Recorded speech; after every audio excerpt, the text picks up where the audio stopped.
നിങ്ങൾ എവിടെ നിന്ന് തുടങ്ങുന്നു എന്നുള്ളതല്ല, നിങ്ങൾക്ക് എവിടേക്ക് പോകണം എന്നുള്ളതാണ് ചോദ്യമെങ്കിൽ അതിൻ്റെ മനോഹരമായ ഉത്തരമാണ് പോത്തുകല്ലിൽ നിന്ന് കേരളത്തിന്റെ നിയമസഭയിലേക്ക് നടന്നെടുത്ത ഈ ചെറുപ്പക്കാരനെന്ന് ഈ വേദിയിൽ നിന്ന് പറയാൻ സാധിക്കുന്നു. ഒരു യാത്രയുടെ തുടക്കത്തിൽ പങ്കാളിയാവാൻ എനിക്ക് അവസരം ലഭിച്ചു. ഒരു ചേച്ചി കണ്ടക്ടറായി വന്ന് ആ മെഷീൻ കയ്യിലെടുത്തിട്ട് അതിൻ്റെ തിരുവനന്തപുരത്തെ ഉദ്ഘാടനം കഴിയാനുള്ള അപ്ഡേറ്റ് ആവാൻ മെഷീൻ കാത്തു നിൽക്കുന്ന വേളയിലെ ബസ്സിൽ ഞാനാണ്. അപ്പോൾ അതിങ്ങനെ അപ്ഡേറ്റ് ആയപ്പോൾ ഈ കണ്ടക്ടർ ചേച്ചി ഒച്ചത്തി വിളിച്ചു പറയുക, ആയിട്ടോ എന്ന് പറഞ്ഞിട്ട് ആദ്യത്തെ ടിക്കറ്റ് നമ്മുടെ വിദ്യാ ബാലകൃഷ്ണൻ MLAക്ക് സൗജന്യ ടിക്കറ്റ് അവർ കീറി കൊടുക്കുന്ന നിമിഷം കണ്ണുകൊണ്ട് കാണാൻ കഴിഞ്ഞിട്ടാണ് ഞാൻ ഈ വേദിയിലേക്ക് കടന്നു വരുന്നത്. ഞാൻ ആലോചിക്കായിരുന്നു ആ തീരുമാനം എന്താണെന്നുള്ളത്. അതൊരു ഫ്രീബിയാണോ, സൗജന്യ യാത്ര, ജനങ്ങൾക്ക് സൗജന്യമായി എന്തെങ്കിലും കാര്യം ചെയ്തു കൊടുക്കുന്ന ഒരു പ്രോഗ്രാം മാത്രമാണോ, ഒരു ഇനീഷ്യേറ്റീവ് മാത്രമാണോ എന്നുള്ളത് ചുമ്മാ ഞാൻ ആലോചിക്കുകയായിരുന്നു. അപ്പം ഞാൻ അതിൻ്റെ കണ്ടക്ടറോട്, ബഹുമാന്യനായ കേരളത്തിൻ്റെ മുഖ്യമന്ത്രി പറഞ്ഞ വാക്ക് പാലിക്കുന്ന ഉദ്ഘാടനം തിരുവനന്തപുരത്ത് നടത്തിയ ശ്രീ VD സതീശൻ അവറുകളും അതുപോലെ തന്നെ പ്രിയപ്പെട്ട വകുപ്പ് മന്ത്രി ശ്രീ CP ജോണും അവർ രണ്ടുപേരും തിരുവനന്തപുരത്ത് പങ്കെടുക്കുന്നതിൻ്റെ ദൃശ്യങ്ങൾ വാർത്തകളിൽ കണ്ട് ഞങ്ങൾ ഈ ബസ്സിൽ കയറി ഞങ്ങൾ ഈ യാത്ര തുടങ്ങുക. ഞാൻ ആലോചിക്കുകയായിരുന്നു, രാഹുൽ ഗാന്ധി MLA ഇവിടെ ഉദ്ഘാടനം ചെയ്തു.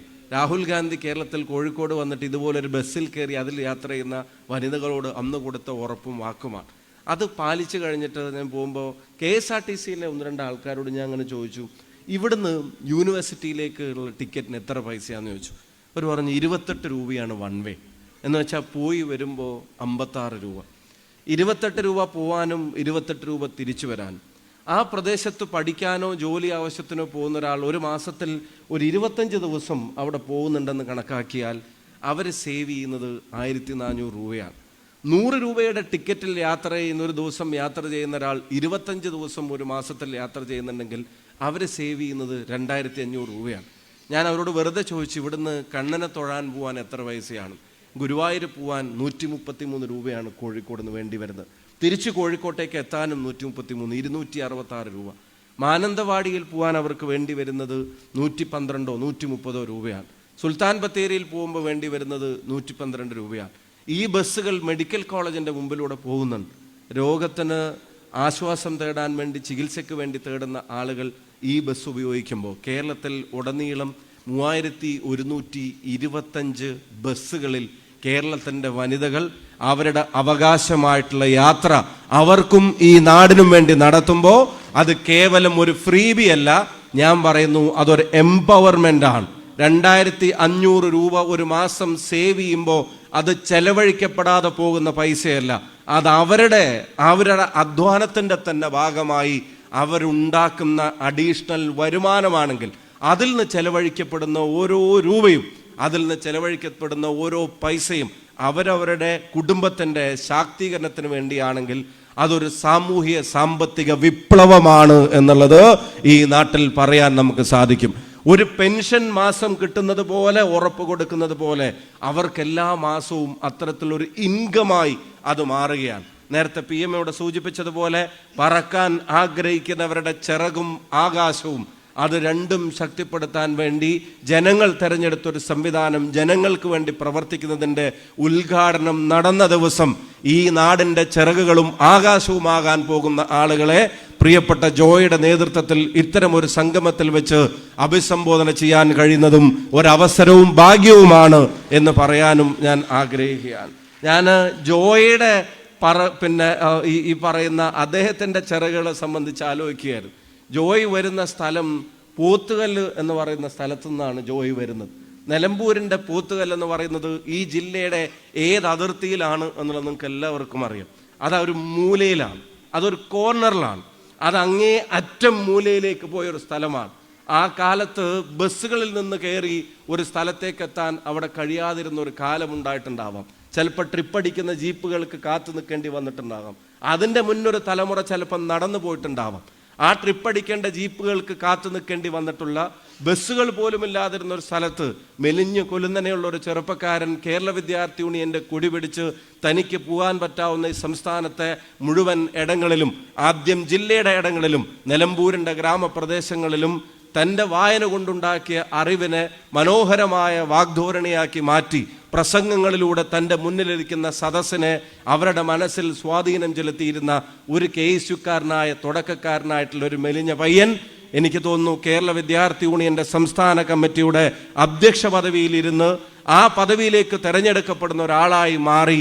അതിൻ്റെ ശേഷം നടന്നൊരു തെരഞ്ഞെടുപ്പിൽ, പാർട്ടി നിയോഗിച്ച ഒരു തെരഞ്ഞെടുപ്പിൽ ഒരു വലിയ പരാജയം നേരിടേണ്ടി വന്നപ്പോഴും മുഖത്തെ പുഞ്ചിരിയും കഠിനാധ്വാനവും മായാതെ മറയാതെ തന്നെ പ്രസ്ഥാനമേൽപ്പിച്ച ഉത്തരവാദിത്തം ജനങ്ങളോടും പ്രസ്ഥാനത്തോടും നീതി പുലർത്തിക്കൊണ്ട് നിറവേറ്റി അവസാനം വർഷങ്ങളുടെ പഴക്കമുള്ള പാരമ്പര്യമുള്ള ഒരു സ്ഥലത്തെ തെരഞ്ഞെടുപ്പ് ചരിത്രത്തെ മാറ്റി എഴുതി ഈ തവനൂരിൻ്റെ മണ്ണിൽ പുതിയ ഒരു ചരിത്രം കുറിക്കുമ്പോൾ that is an inspirational story.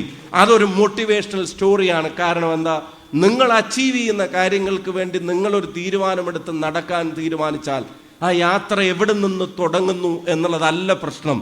ആ യാത്ര എവിടെ നിന്ന് തുടങ്ങുന്നു എന്നുള്ളതോ നിങ്ങൾ എവിടെ നിന്നുള്ള ആണത് എന്നുള്ളതോ അതല്ല നിങ്ങളുടെ മുമ്പിലെ പ്രശ്നം. അതല്ല നിങ്ങളുടെ ബാക്ക്ഗ്രൗണ്ട് അല്ല നിങ്ങളുടെ യാത്രയുടെ, നിങ്ങളുടെ ജേണിയുടെ ലക്ഷ്യസ്ഥാനത്തെ തീരുമാനിക്കുന്നത്. ഇപ്പോൾ നിങ്ങൾ എവിടെ നിന്ന് തുടങ്ങുന്നു എന്നുള്ളതല്ല, നിങ്ങൾക്ക് എവിടേക്ക് പോകണം എന്നുള്ളതാണ് ചോദ്യമെങ്കിൽ അതിൻ്റെ മനോഹരമായ ഉത്തരമാണ് പോത്തുകല്ലിൽ നിന്ന് കേരളത്തിന്റെ നിയമസഭയിലേക്ക് നടന്നെടുത്ത ഈ ചെറുപ്പക്കാരനെന്ന് ഈ വേദിയിൽ നിന്ന് പറയാൻ സാധിക്കുന്നു.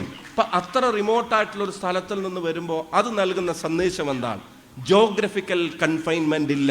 അതാണ് PMA നിങ്ങളോടും പറയാൻ ആഗ്രഹിച്ചത്. നിങ്ങളെ കൺഫൈൻ ചെയ്ത് നിർത്താൻ ഒരുപാട് ഘടകങ്ങൾ നിങ്ങളുടെ മുമ്പിൽ പത്തി വിടർത്തി ആടുമ്പോൾ അതിൽ നിന്ന് പറന്നുയരാൻ നിങ്ങൾക്ക് കഴിയാവുന്നത് നിങ്ങൾ കുറിക്കുന്ന ലക്ഷ്യത്തിലേക്ക് നടക്കാൻ നിങ്ങൾ തീരുമാനിക്കുമ്പോൾ, അതിൽ വീഴ്ചകൾ ഉണ്ടാകുമ്പോൾ അവിടുന്ന് എഴുന്നേറ്റ് നടക്കാനും നിങ്ങൾ തീരുമാനിക്കുമ്പോൾ നിങ്ങൾക്കുണ്ടാവുന്ന ഒരു എനർജിയാണ്, കമ്മിറ്റ്മെൻ്റ് ആണ്, പാഷനാണ്.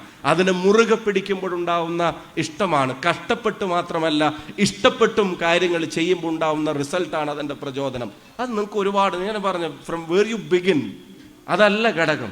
എൻ്റെത് വളരെ ഗ്രാമപ്രദേശമാണ്, എൻ്റെ വീട്ടിലെ സാമ്പത്തിക സ്ഥിതി മോശമാണ്, അപ്പുറത്തെ വീട്ടിലെ ആളുകൾക്കുള്ള പൈസ എൻ്റെ വീട്ടിലില്ല, അവിടെയുള്ള കാർ എൻ്റെ വീട്ടിലില്ല, തൊട്ട് മുന്നിൽ കാണുന്ന വീടിൻ്റെ സൗകര്യങ്ങൾ എൻ്റെ മുമ്പിലില്ല, അവരുടെ കുടുംബത്തിൻ്റെ വരുമാനം എൻ്റെ കുടുംബത്തിനില്ല, അവിടുത്തെ നിറമല്ല, വസ്ത്രമല്ല, വാഹനമല്ല, വലുപ്പമല്ല, വീടല്ല, ഇതൊന്നും എൻ്റേതല്ല എന്ന് പറയുമ്പോഴും അത് നിങ്ങൾ പറയുക ബാക്ക്ഗ്രൗണ്ടും ജോഗ്രഫിയും ഒക്കെ നിങ്ങളെ ലിമിറ്റ് ചെയ്യാൻ അനുവദിക്കരുത്. It can limit your location, but it can never limit your ambition. നിങ്ങളുടെ ആഗ്രഹങ്ങളെ, സ്വപ്നങ്ങളെ ലിമിറ്റ് ചെയ്യാൻ കഴിയാവുന്ന ഒന്നുമല്ല ജോഗ്രഫി, അതൊന്നുമല്ല നിങ്ങളുടെ ബാക്ക്ഗ്രൗണ്ട് എന്ന് പറയുന്നത്, അതൊന്നുമല്ല നിങ്ങളുടെ സൗകര്യങ്ങൾ എന്ന് പറയുന്നത്, അതൊന്നുമല്ല നിങ്ങളുടെ കുടുംബത്തിൻ്റെ ഫിനാൻഷ്യൽ സ്ട്രക്ചർ എന്ന് പറയുന്നത്. ആ ഓരോ സാധാരണക്കാരനും ഉണ്ടാക്കിയ ചരിത്രമായ മുന്നേറ്റങ്ങൾ, ആ മുന്നേറ്റങ്ങൾക്ക് കാരണം അവരുടെ അംബീഷനും അത് പാഷനായിട്ട് മാറിയിട്ടുള്ള അവരുടെ വർക്കും കമ്മിറ്റ്മെൻറ്റുമാണ്, അവരുടെ സ്വപ്നങ്ങളാണ്. ആ സ്വപ്നങ്ങളെ പ്ലാനാക്കി മാറ്റിയതാണ്, ആ പ്ലാനിനനുസരിച്ച് അവർ വർക്ക് ചെയ്യാൻ തീരുമാനിച്ചതാണ്. ഇന്നലെ രാത്രി നിങ്ങളൊരു കളി കണ്ടാണ്. ഞാൻ ജീവിതത്തിൽ ഒരു ടീമും തോറ്റിട്ട് ഇങ്ങനെ ചിരിക്കുന്നത് ഞാൻ കണ്ടിട്ടില്ല. ഒരു ടീമും തോറ്റിട്ട് ഇങ്ങനെ ചിരിക്കുന്നത് ഞാൻ കണ്ടിട്ടില്ല നജ്മ. ഇന്നലെ കുറസാവോ എന്ന് പറയുന്ന ഒരു കൊച്ചു ദ്വീപ് ജർമ്മനിയോട് കളിക്കുന്നതിന് വേൾഡ് കപ്പിൻ്റെ വിഷലുണ്ടായിരുന്നു. അവർ തോറ്റത് 7-1. 7-1 തോൽക്കുന്നതിന് മുമ്പ് അവരുടെ ഹാഫ് ടൈം ഉണ്ടായിരുന്നു. ഇന്റർവെല്ലിൻ്റെ സമയത്ത് അവർ ഡഗ് ഔട്ടിലേക്ക് പോയി, ഡ്രസ്സിംഗ് റൂമിലേക്ക് പോയി തിരിച്ചു വരുന്ന ദൃശ്യം കണ്ട അവരൊരു പിക്നിക്കിന് വരുന്നത് പോലെയാണ് തോന്നുന്നത്. പിക്നിക്കിന് വരുന്നത് പോലെ കുറസാവോ ടീമിലെ ഫുട്ബോൾ അംഗങ്ങൾ ഗ്രൗണ്ടിലേക്ക് വെക്കുക. ജർമ്മനിയെപ്പോലുള്ളൊരു അധികായന്മാരെ നേരിട്ടിട്ട് 3-1 അവർ പുറകിലാണ്.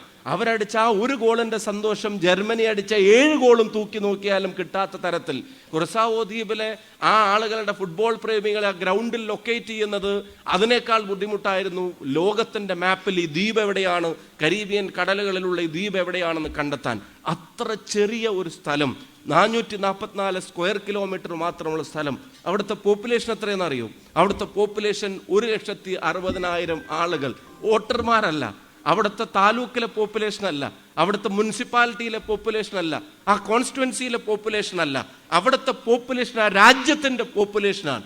ഒരു ഡച്ച് കോളനി ആയിരുന്ന ഒരു സ്ഥലത്ത്, രാജഭരണത്തിൻ്റെ കീഴിലായിരുന്ന ഒരു കൊച്ചു കോളനി ലോകകപ്പിൽ 48 രാജ്യങ്ങൾ തിരഞ്ഞെടുക്കപ്പെട്ട ഒരു സ്ഥലത്തേക്ക് കടന്നു വന്ന് ജർമ്മനിയോട് മത്സരിച്ച് ജർമ്മനി ആദ്യം അടിച്ച ഗോളിന് ഒരു ഗോൾ തിരിച്ചടിച്ച് അവർ ആ ക്രൗഡിനും ലോകത്തിനും നൽകുന്ന ഒരു സന്ദേശമുണ്ട്. ഞാൻ ആവർത്തിച്ചു പറയുന്നു, ജോഗ്രഫിക്കൽ കൺഫൈൻമെന്റിന്റെ കാലമല്ല.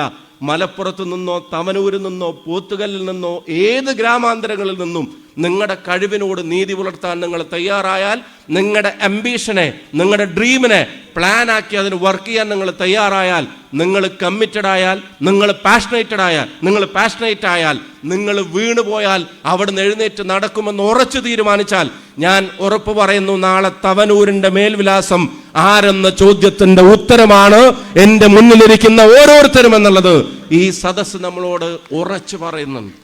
അതിന് നിങ്ങൾക്ക് പ്രചോദനം നൽകാനാണ് ഇങ്ങനെ എല്ലാവരെയും കൂടെ ഇവിടെ ചേർത്ത് നിർത്തി എല്ലാവരെയും ഇതുപോലെ ആദരിക്കുന്നത്. ഞാൻ ഇതിനു മുമ്പ് കഴിഞ്ഞ ദിവസം കൊയിലാണ്ടിയിൽ, അതിന് മുമ്പ് നാദാപുരത്ത്, ഈ വർഷം പങ്കെടുക്കുന്ന പരിപാടികളൊക്കെ ഞാൻ പറഞ്ഞു, ഓണർ ചെയ്യുന്നത് ഒരു ജേണിയാണ്, ഒരു യാത്രയാണ്.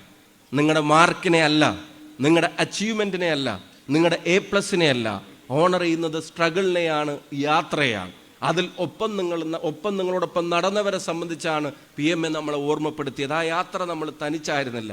ആ യാത്രയിലേക്ക് എങ്ങനെ നമ്മൾ എത്തി, ആ യാത്ര നമ്മൾ എങ്ങനെ തുടർന്നു, എവിടെയൊക്കെ നമുക്ക് പ്രയാസങ്ങളുണ്ടായി, എവിടെയൊക്കെ നമ്മൾ അതിനെ അതിജീവിച്ചു, ആര് നമ്മളെ ചേർത്ത് വിളിച്ചു, ആര് നമുക്ക് താങ്ങായി, ആര് നമുക്ക് വേണ്ടി പ്രാർത്ഥനകളോടെ നിലകൊണ്ടു, ആര് നമുക്കില്ലാത്ത, നമ്മുടെ വീടിന് ഇല്ലാത്ത സൗകര്യങ്ങൾ നിങ്ങൾക്ക് ഉണ്ടാവണമെന്ന് ആഗ്രഹിച്ചു എന്നാണ് അദ്ദേഹത്തിൻ്റെ വാക്കുകൾ നമ്മളെ ഓർമ്മപ്പെടുത്തിയത്. അപ്പം നിങ്ങൾ ഈ നാടിൻ്റെ തിളങ്ങുന്ന ഭാവി അതിപ്പോൾ കയ്യിൽ കരഗതമാക്കിയിട്ടുള്ള യുവതയാണ്. നിങ്ങളെ കാണാൻ, കേൾക്കാൻ, നിങ്ങൾ അംഗീകരിക്കപ്പെടുന്ന, നിങ്ങളുടെ ജേണി അംഗീകരിക്കപ്പെടുന്ന, നിങ്ങളുടെ സ്ട്രഗിൾ അംഗീകരിക്കപ്പെടുന്ന ഈ യാത്രയിൽ നിങ്ങളോട് 2 വാക്ക് പറയാൻ എല്ലാം അവസരം കിട്ടിയത് ഞാൻ പറയുന്നു. അത് ഞങ്ങളെ സംബന്ധിച്ചിടത്തോളം അത് ഇൻസ്പിറേഷനിലാണ്, മോട്ടിവേഷനിലാണ്. Thank you for inviting us. ഞങ്ങളെ ക്ഷണിച്ചതിന്, ഞങ്ങളെ കേൾക്കുന്നതിന്, ഇങ്ങനെ നിറഞ്ഞ പുഞ്ചിരിയോടെ ആത്മവിശ്വാസത്തോടെ ഈ ചടങ്ങിലേക്ക് കടന്നു വന്നതിന്, ഇതിന് കാരണക്കാരായി മാറിയതിന്, നിങ്ങളുണ്ടാക്കിയ റിസൾട്ടിലേക്കുള്ള യാത്ര നിങ്ങൾ നടത്തിയതിന്, നാളെ നിങ്ങൾ കുറിച്ചിരിക്കുന്ന ലക്ഷ്യത്തിലേക്ക് നിങ്ങൾ നടത്താൻ പോകുന്ന യാത്രക്കും